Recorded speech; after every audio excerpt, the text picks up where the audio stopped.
Please stand for the Pledge of Allegiance. I pledge allegiance to the flag of the United States of America and to the republic for which it stands, one nation, under God, indivisible, with liberty and justice for all. Okay. Thank you everyone for being here and those watching on TV. We really have nothing to report at this point, so we'll move straight to the administration. City Administrator. Okay, want to remind you that we have our second street workshop, March the 9th at 6 p.m. before our regular Board of Aldermen meeting. We will also need to schedule some utility rate workshops after that in advance of the actual budget workshop. On the agenda tonight, we have bid approvals for the TAP sidewalk project, the wastewater extension and point repairs project, and the 25-26 street projects. So hopefully at the next meeting you'll actually have the contracts for all of these items, and then they'll actually be underway. Just heard back from the state regarding our lead service line inventory. Things that got installed at the state for a while, but now they're giving us permission to resume with Schulte Supply. What's left to do is the coring in the concrete, like if it's in a sidewalk or a curb, they need to check those surface lines yet for lead, the ones that are in concrete. So that's what they'll be doing next. And just a brief update on the Clean Water Grant and our SFR bonds for the wastewater lift station and projects. I just completed a document checklist that they needed for the plan and design portion of the loan, and then the construction financing will follow. So that's all quietly progressing behind the scenes. This fall we should be advertising and be on schedule to proceed in the spring. That's all. Very good. Thank you. Public comments. Nancy, second.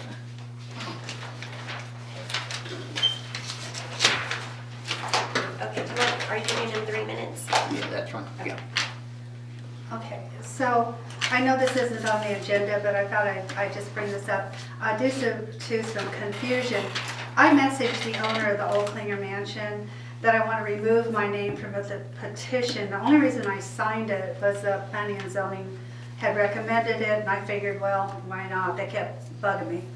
My husband did not sign it, and he was pretty unhappy to hear his name thrown out here. So just for the record, he did not sign it. I want my name off in case she plans on doing something later. I have several concerns about that property, and you know, at this point it can be used as a home or a bed and breakfast. That's what it's zoned for. And the if it's a bed and breakfast, then the owner has to live on the site, but it can be. And if there's more than 4 rooms, they have to be state inspected. Just because it was a cup before doesn't mean it should be a cup again, ever, a CUP. It was lapsed and it went back to R1. And when it was a guest house, there were problems. It wasn't like it was, oh, okay. There was way too many guests. There was lying about how many rooms there were, so it wasn't state inspected. There was parking issues. That's just a few of the issues that we had, because I do live behind it. As far as the parking, it really doesn't affect me too much unless somebody's going to pull up in my back, which, you know, then I would take care of that. And if you were to go with a C1 on that, it'd just be a domino effect. I mean, because somebody's always going to be next to a commercial. It's just all the way down. And she had stated there were going to be 6 bedrooms, and yet when she put a for sale sign up after she didn't get her approval, she said 7 bedrooms. So right there, you know, that's questioning. And then also that garage, we were told it was going to be a place for guests to use, pool table or something like that, and then all of a sudden now it's going to be garage. So there were a lot of things that just weren't too clear. If there were 6 or 7 bedrooms, that's 12 to 14 people if there's 1 bed in each room. And that's not counting people bringing air beds and couches that are used and rollaway beds being used. And another concern that I have is that it would become an enormous, and I mean enormous, party zone that could easily go 40, 50 people. I mean, there's no way around it. So she does seem to be a nice person. I agree with that. And I know she's paid a lot of money, but for heaven's sakes, anyone that pays that money already knew what the rules were.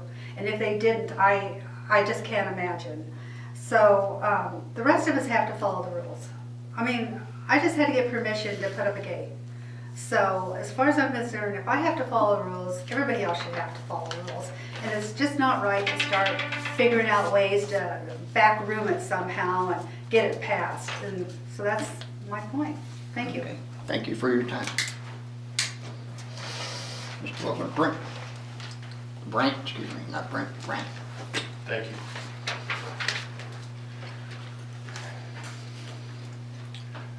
Good evening. I'm here tonight because this is the first meeting since the board's vote on Monday, February 9th, denying the rezoning request on East 2nd Street. I want to talk less about that one property and more about something bigger. Whether we intend to follow the comprehensive plan the city just adopted or not. Hermann recently invested significant time and money in a new comprehensive plan prepared by professional planners. That plan was very clear about several things. Zoning should better reflect existing land use. Commercial activity should be concentrated in intentionally defined corridors, and doing this is how we protect residential areas, not undermine them. At the February 9th meeting, concern was raised that approving the rezoning could open the floodgates. But the comprehensive plan addresses that concern directly. You don't prevent floodgates by denying individual applications in isolation.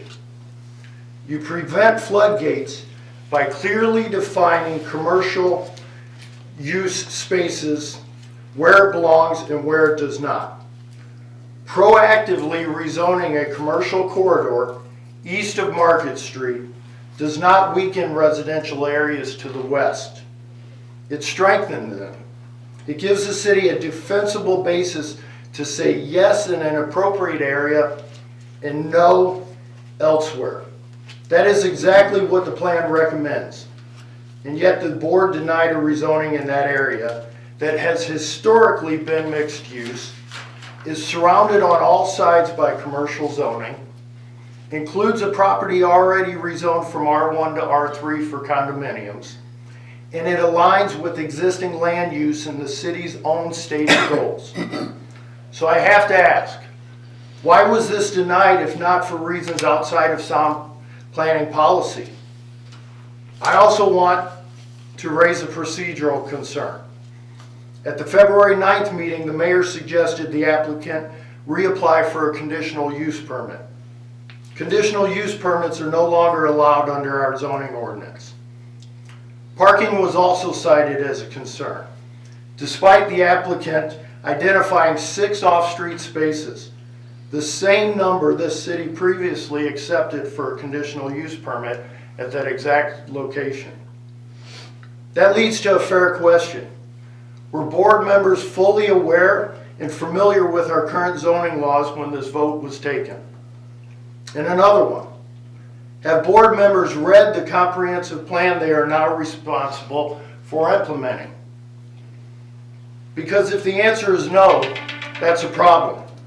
If it's yes, then the February 9th vote is very hard to justify. I also want to be realistic. When zonings are denied without clear defensible planning reasons, property owners are often left with only one practical option: litigation. That doesn't just cost money, it weakens the city's position in every future zoning decision. Which brings me to the irony here. We hired experts.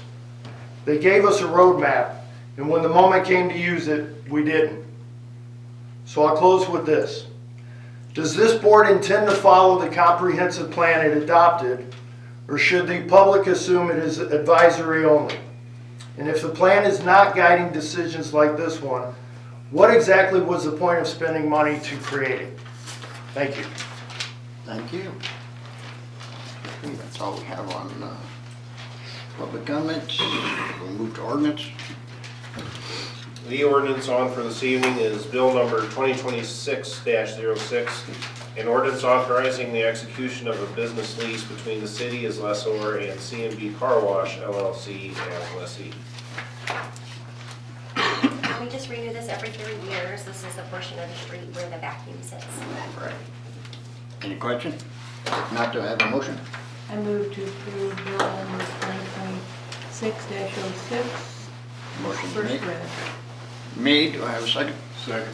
All in favor, aye? Aye. Any opposed? So carried. Can we just wrap that up? Second time? Yeah.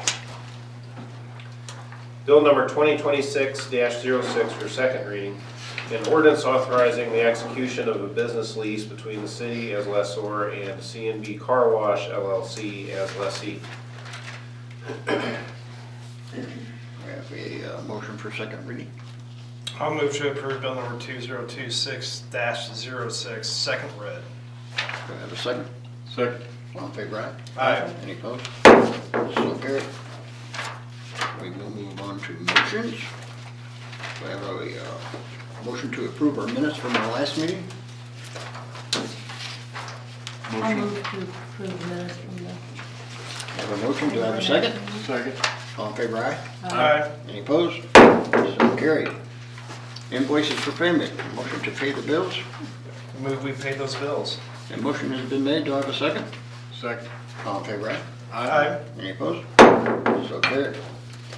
Approve the low bid of $140,938.95 from T Hill Construction for the TAP grant sidewalk improvement project on East 4th Street. Yeah, it came in under bid, so that's exciting. The engineer's estimate, they sent us a couple years ago, and some construction costs have gone down, so it came in under bid. Very good. And this is going to be for the 200 block of East 4th Street, sidewalk on both sides. And there are only a couple on the 100 block of 4th Street. The parking lot entrance to the city parking lot there, and a couple trip hazards on the 100 block. And what portion of this is the state? Is this a 80-20 or? Yes.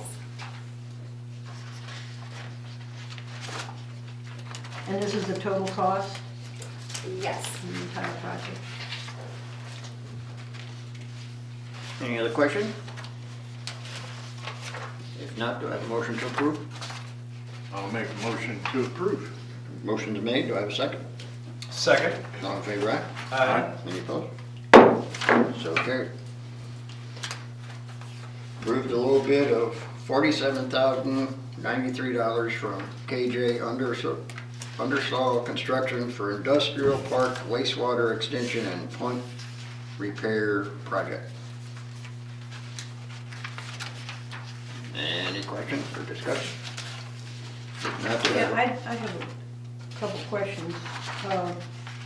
We have no idea what the point repairs are, correct? Where? Yeah, we do. Travis, during one of our meetings, I think he went through those, didn't he, the point repairs, or they are around town. He went through them with us.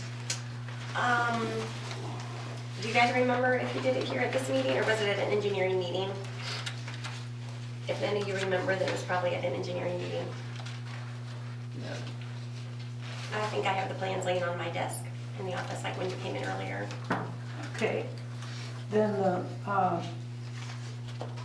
the budget only has 20,000 in it, so where is the balance coming from? So the $20,000 was for the Danforth extension. And the rest of it the point repairs are gonna come out of remaining 41 bond money.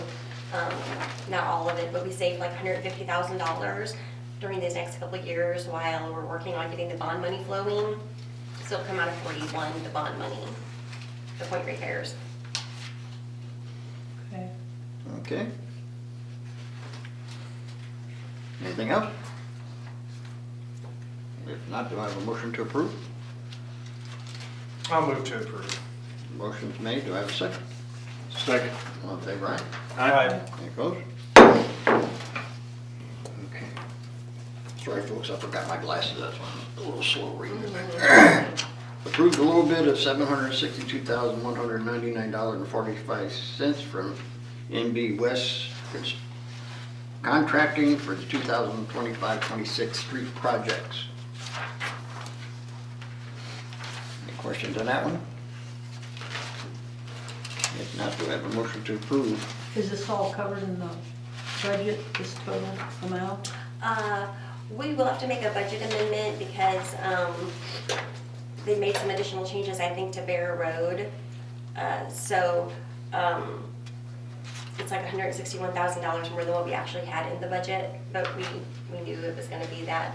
If you'll remember, this has been delayed, we carried it over from the prior year. Right. We made some additional extensive changes, I think, to Bear Road and a couple of these things that made that go up, like Sand Plant Road. But we got 1.4 million in that line item, I mean, in cash for 34 Office 34 for the 7.8 sales tax. So we have plenty of money. Oh, I know we have plenty of money. Yeah, we'll need a budget amendment. 1,400,000 in the account. I thought we didn't do anything last year, correct? Because we wanted to put a whole bunch of streets together for a better bid. Is this accomplishing it? I think so. We added Bear Road. I know that. The rest of them are all carried over from the prior year.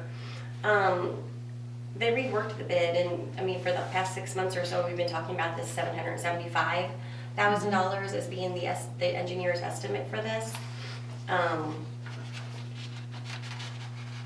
I guess I was just curious, because we only had 613,000 in the budget for. Yeah, I got all here in these front of me, it's projects. $161,000 over. And is this the last time we're gonna do anything with Sand Plant Road? We all certainly hope so. Cross So your fingers. you're gonna tear all of the asphalt that's there out and do it? Yeah, in a portion of it.